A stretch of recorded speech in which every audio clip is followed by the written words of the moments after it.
Okay, so in the ink and paint stage on this shot, the the question is how much can we leverage what we do on the first frame, on subsequent frames. So I'm going to go ahead and insert a keyframe here, and we'll call this ink.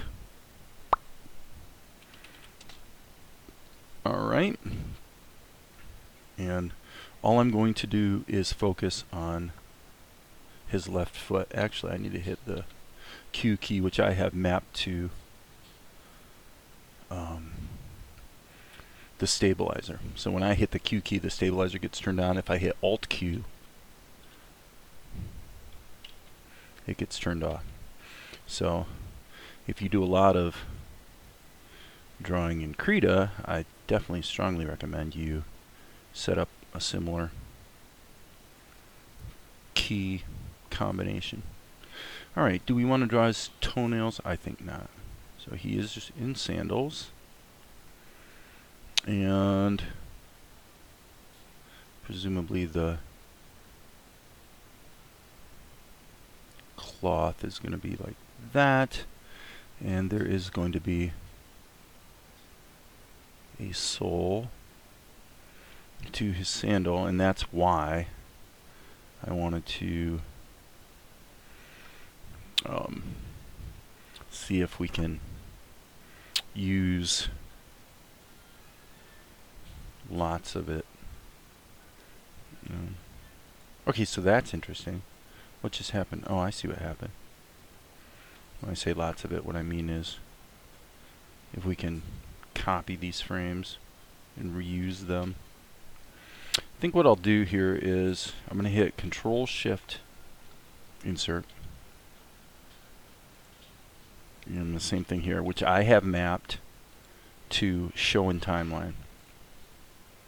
Okay, so what that does is it keeps those frames from, or those levels, or layers, I got to use the Krita terminology here, from showing in the timeline. So here I'm going to click on the walk cycle. I'm going to hit Control Shift Insert. That way when I click on the ink layer,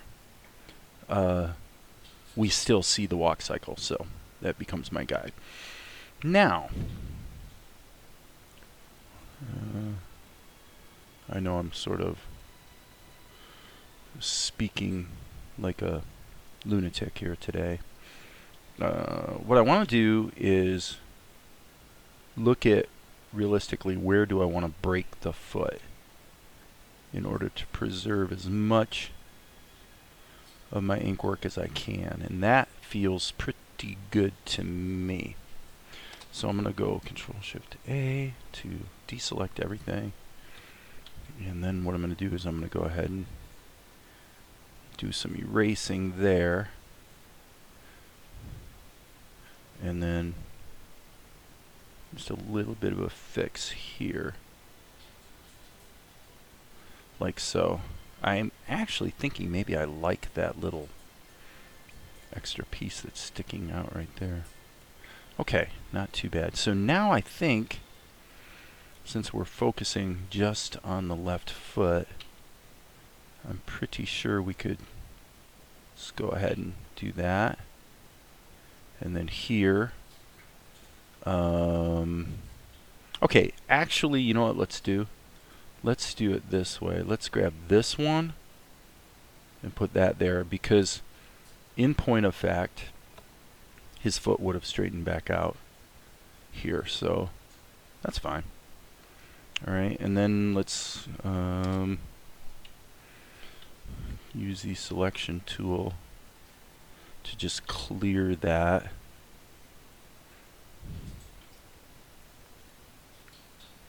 Okay, so now what actually happened here? Not much is the answer. But that's fine. A little bit, just like that. I think I'll go in and do the cleaning up stuff later. Let's just go ahead and trace his left foot around the animation, because remember we can always do his other. Okay, so I'm saying something here without saying it. What I'm trying to say is that the whole idea of leverage here is that I draw something once and then I copy the keyframe and just move things around. So the problem I'm introducing for myself right now is that because this is now a complete drawing, these are all complete drawings, and the keyframe is baked into it, that means that theoretically everything else in the frame is going to have to be drawn later. And my answer to that is, well, not really, because I could actually just have a separate ink frame for this foot, or a separate ink frame, or I say frame, I mean layer, a separate inking layer just for the robe, and then just bake them all together at the end. So I guess the point being there's really no wasted effort. Now, one problem we do have here that I want to point out is that you can see as we go here that from here, from about here to here, his foot is becoming a bit fuzzy, okay? And that's problematic. So what you'll find is, I'm going to actually delete these and redo them. If you're going to use, a lot of copying and pasting, and I really should have caught this earlier, but I'm going to redo these guys. Okay. All right. What you really want to do is keep copying this frame. Okay. So let's do that. So starting here. Oops, hit the wrong key.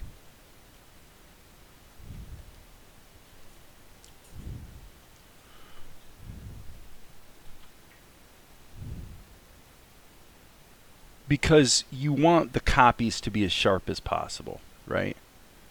And by every single time you introduce a rotation, it starts to get fuzzy. You're introducing a little bit of distortion in the drawing.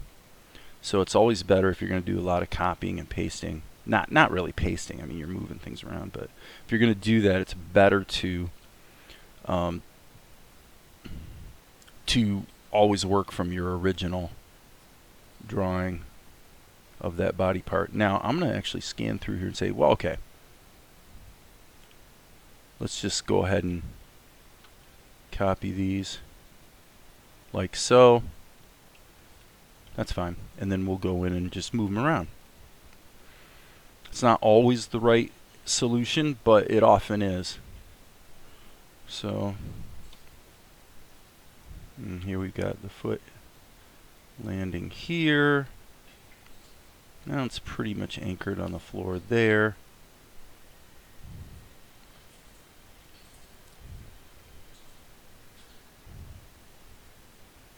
And obviously the tilt of the cloth there is not really working. So we're going to have to address that eventually. Just some quick erasing.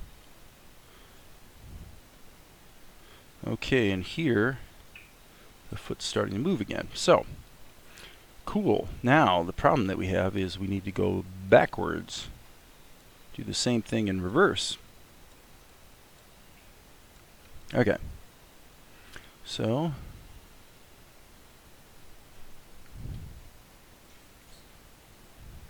well, that's fortunate.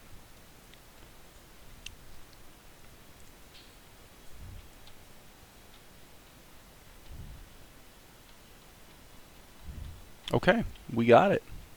So let's pull out and just have a look.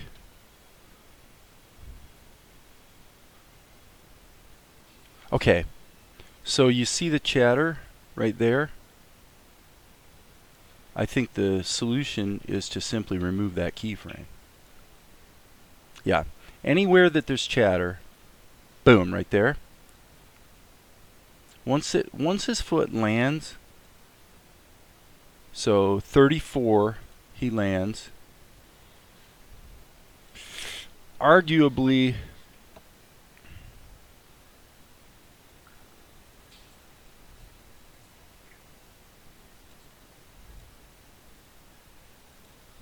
arguably this actually should be here. Okay. And really, it doesn't change position until we get there. So I'm going to grab all these keys and get rid of them. Okay, that should get rid of the chatter problem. And it did. Okay, good. Okay, so fine. Let's go ahead and hit Control-Shift-Insert so that layer will continue to show in the timeline. And then we're going to add a new layer. And this is going to be ink the right foot. So we probably should change this one to ink left foot. Perfect. Okay. So now what I'm going to do is go ahead and hit insert so that there's a keyframe in there. And then what I want to do is find a step, like this one would probably be perfect. Okay, where his foot is as visible as possible. All right.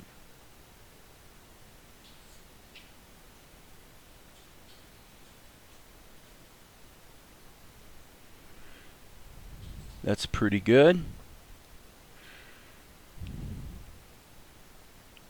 I think I'll put in another little toe indicator. That I don't like. I think let's do this. Let's see if we can get away with this. I don't know how well this is going to work, but whoops. Boom, boom, boom. Let's just try that. Not bad, not bad. Back to the brush. Alright. This little matter here seems a bit problematic. So if any of you guys have been following me for a while, you probably, well, you may appreciate that I'm becoming increasingly meticulous about the quality of the work I'm doing, which I think is probably a good thing. Okay, so now what I'm going to do, believe it or not, is I'm just going to drag this back to here so that I can go Control Insert,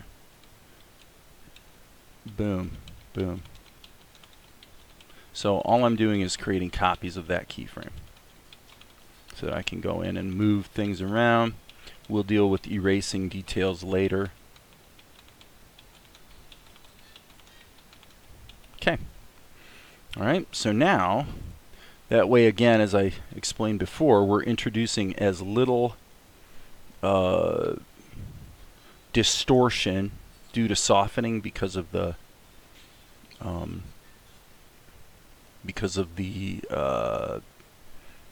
scaling. Well, not so much scaling, but rotating. Okay.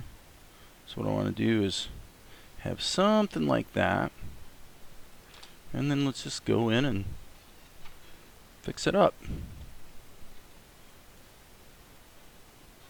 Here I would say we'll erase a little bit of that.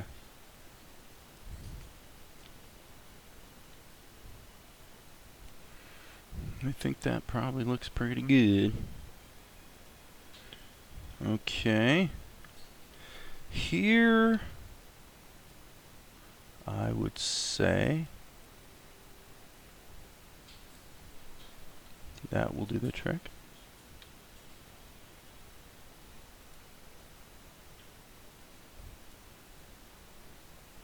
Okay. And I'm actually going to scale this foot down slightly.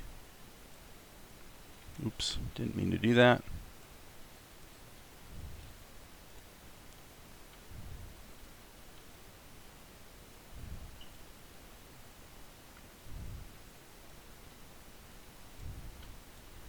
Because technically it is a little bit distant from the camera. This one needs to be shrunk a little bit more. Whoops, better hit the shift key so it stays uniform.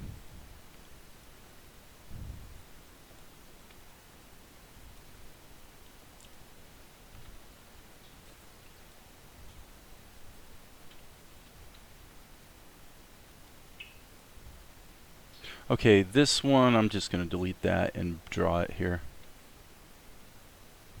because that's only one frame. Okay, so now I'm a little concerned.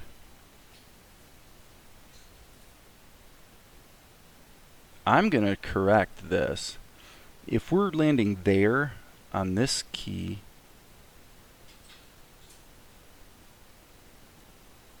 then this one should not be there. It should be swinging across from, we'll put it here so we don't have to deal with the overlap. You know, let's cheat a little bit here, but now, okay.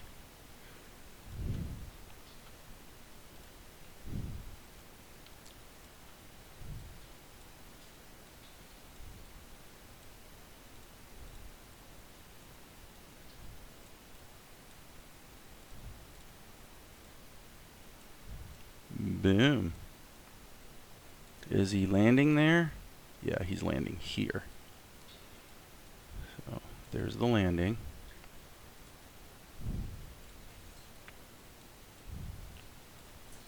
Whoops.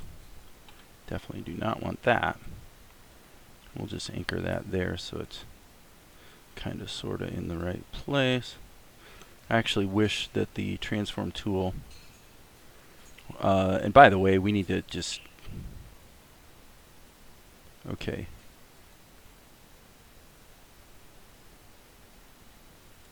This key, and this key all need to be deleted.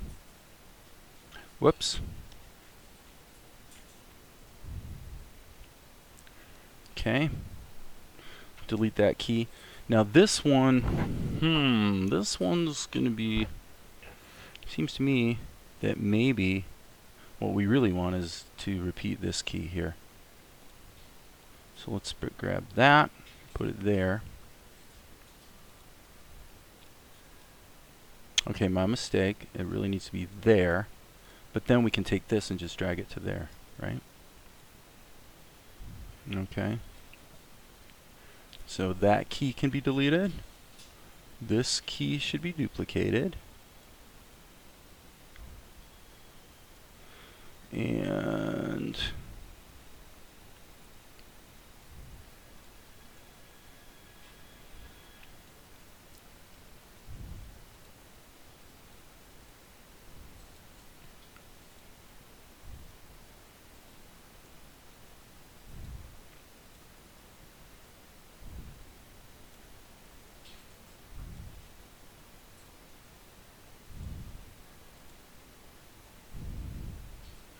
okay.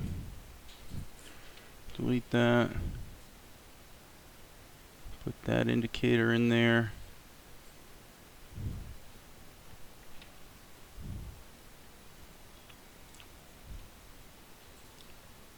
Oh, I see. Alright.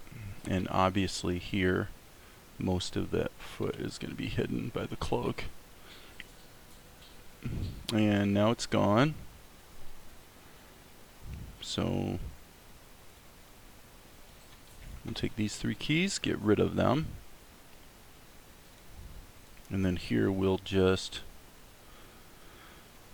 move it off screen. Okay. File, save. How long are we doing? So we're pushing 20 minutes on this one as well.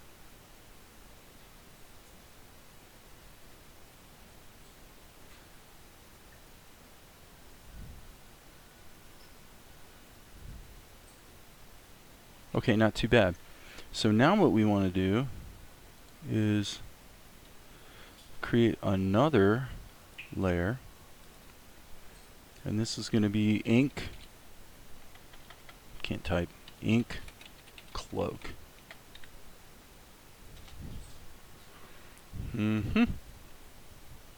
So completely regardless of what's going on with the feet, we're just gonna go ahead and draw these frames one by one. And I think what I'll do is put these at half opacity so I'm not distracted by them. because really the cloak needs to be drawn fully so that we have closed shapes and whatnot.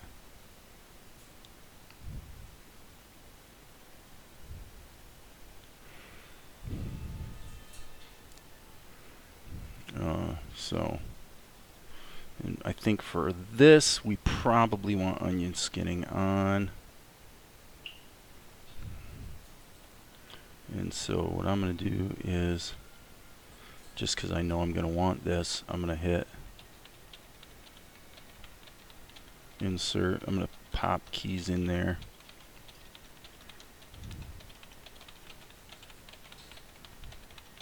Okay, because I just presume I'm going to want to completely draw every single one of these keys individually. And so with that in mind, what I'm going to do now is just get the leading, that was no good, get the leading edge of that cloak.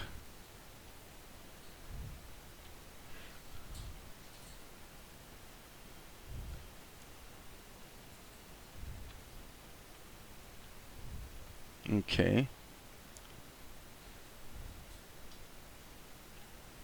Yes. We got a little problem right there. I would say that's a little too small and a little too low.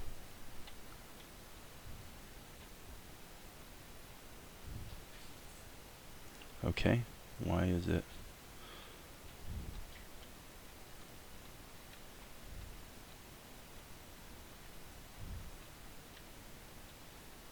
This should be back further.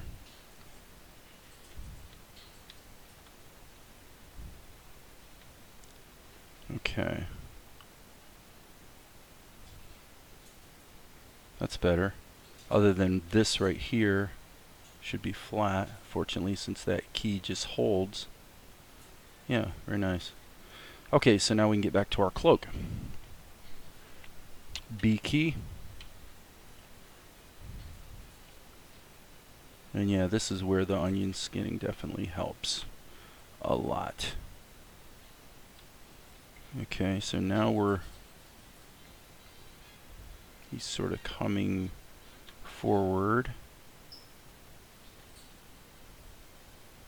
What I don't understand. Up. Stop. Stop everything. I just screwed up.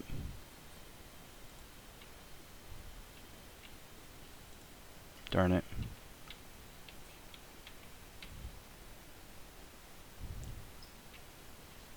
Yep, I blew it. I will say I'm glad that Kita, that's our dog's name, Krita, when you do undo, the switching from frame to frame is considered an undo step, which is really cool because it gives you a moment to evaluate what happened, because it would be really problematic if you're hitting undo and it didn't jump from frame to frame, so you have no idea how far back you need it to go. So definitely kudos to Krita on that particular point. What flagged this for me was I noticed that the onion skinning didn't seem to be working. I'm like, what the heck?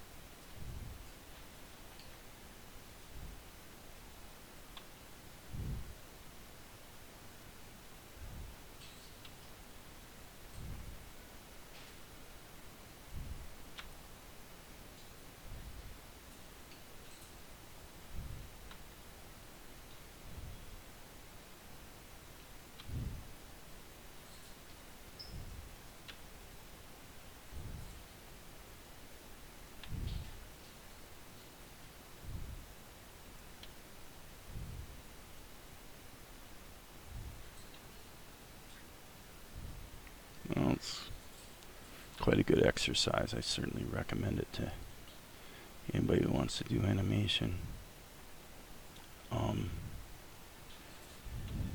There's a lot more to animation than walk cycles, that's for sure. Frankly, I think Richard Williams in his book spends too much time on it, although, you know, it is very useful from the standpoint of understanding movement. But in the modern climate, there's a lot more time spent doing things like I'm doing here with the feet, where I'm, you know, you're looking at ways to leverage prior drawings, you know, that sort of thing. Extremely important. Walk cycles aren't as important as they used to be, for the simple reason that very few, at least in the 2D realm, nobody's really doing full animation anymore. So, you know, you can argue about whether walk cycles are as important as they used to be. I think they're pretty definitively not, because basically you could create a good walk cycle and, you know, one time. It's not like you're going to be drawing them every day, is what I'm saying. In fact, the entire objective probably in a real production climate would be that you want to do it as rarely as possible. I'm going to go ahead and just catch the back part of this now, instead of getting hung up on the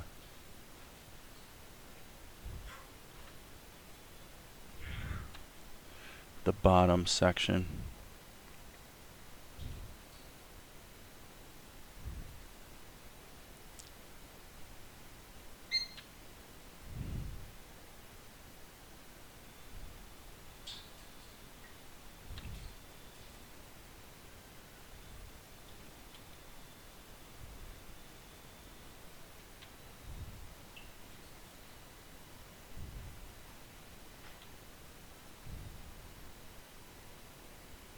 I guess the overarching consideration here, in terms of keeping it consistent, I would think would be to look at this distance up here at the top. Are you keeping the distance at the hips pretty consistent? Because it seems to me that would be an important consideration. Now here I'm letting the fabric sort of fall.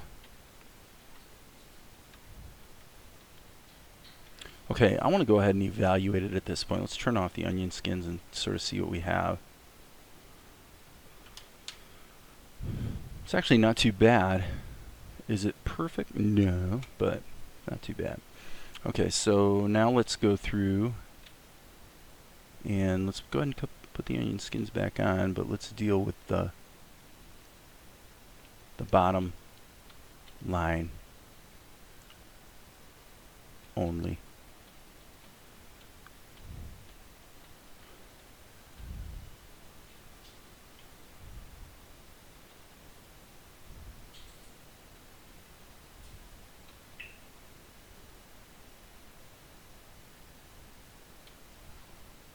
This is kind of a good opportunity. I think what I'm going to do here, what I was going to say, is a good opportunity to really add some quality to the animation. Okay. Alright, I'm going to hit Z. There we go. I must have clicked something wrong. Okay.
Okay, now I'm going to go back to the beginning and just kind of sort of think about folds.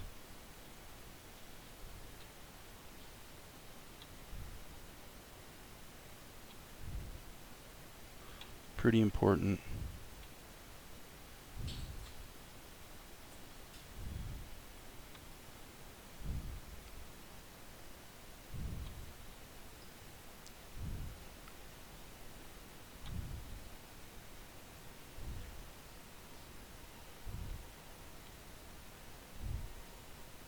Now there's obviously a big change between those two frames.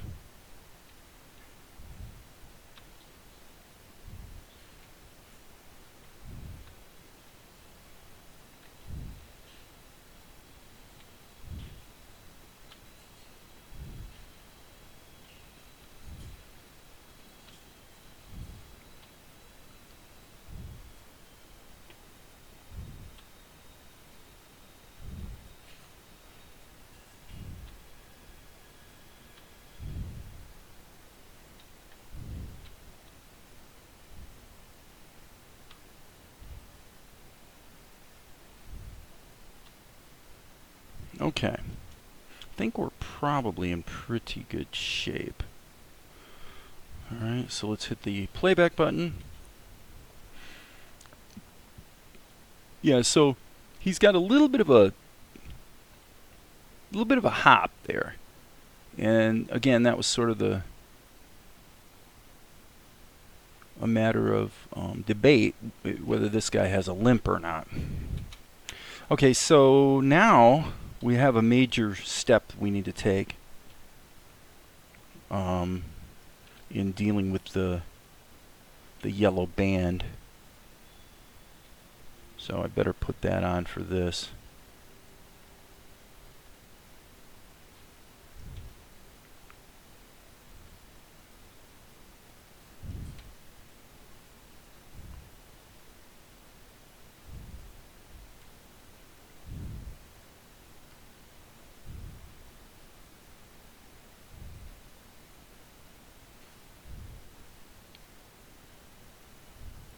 So that's why I said this is important, is that I want to introduce a little bit of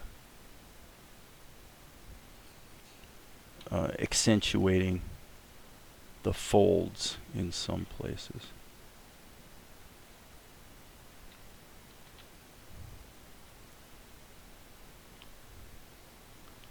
Some places obviously being not here. But actually, here's a spot where it might be useful.